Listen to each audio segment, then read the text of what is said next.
আজকে নিমন্ত্রণটা ছিল একটা গৃহপ্রবেশে। আর দেখতেই পাচ্ছ ওখানে যাওয়ার পর আমরা কিন্তু বসে গেছিলাম খাবার টেবিলে। এখানে আমাদের প্লেট চলে এসেছিলো, তার সঙ্গে প্লেটের মধ্যে ছিল একটা কাটলেট, ভেজিটেবলের একটা কাটলেট, আর স্যালাডই ছিল, অনেক কিছু ছিল। তার মধ্যে মেয়েকে শশাটাই দিতে বললাম। প্রথমে যে প্রসাদটা দিয়েছিল ওখানে যে শশাটা ছিল ওটাই ও খাচ্ছে। দেখো আসলে ওর এই যে চুল বাঁধা, এটা দেখে সবাই আমাকে বলছে কি তোমার মেয়ে তো তাও বেঁধে রেখেছে চুলটা, আমার মেয়ে হলে না এতক্ষণ কখন খুলে দিত। এটা শুনে আমার একটু ভালোও লাগছিল।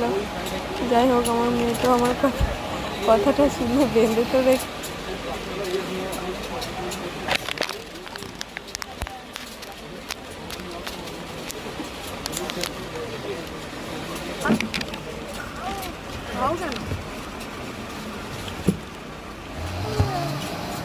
আমি কিন্তু ওকে খাবারে খুব একটা জোর করি না।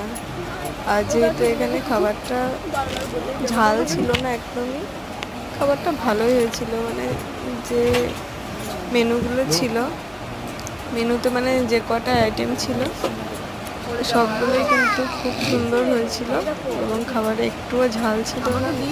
তার জন্য মেয়েকে বলছিলাম একটু একটু খাও। আর এই যে এটা যেটা দিয়েছে রাধা পল্লবী, আসলে আমি যখন বাড়িতে লুচি বানাই ও খাই একটু একটু, তার জন্য ওকে বলছিলাম যে এটা খাও। দেখো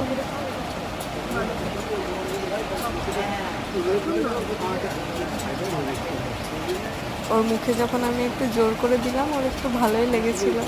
তারপর দেখো নিজেই কেমন খাচ্ছে। তো শেষ পর্যন্ত কিন্তু এটাও খাইনি, পুরোটা হাতে মেখে চটকে সাংঘাতিক ব্যাপার করেছিল।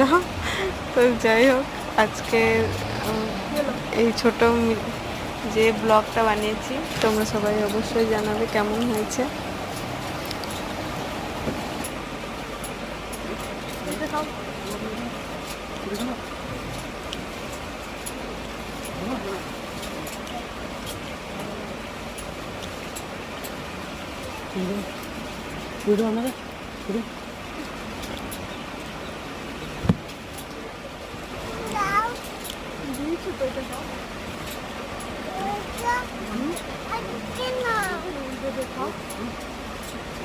ওটাকে শেষ করে দিয়ে দেবো।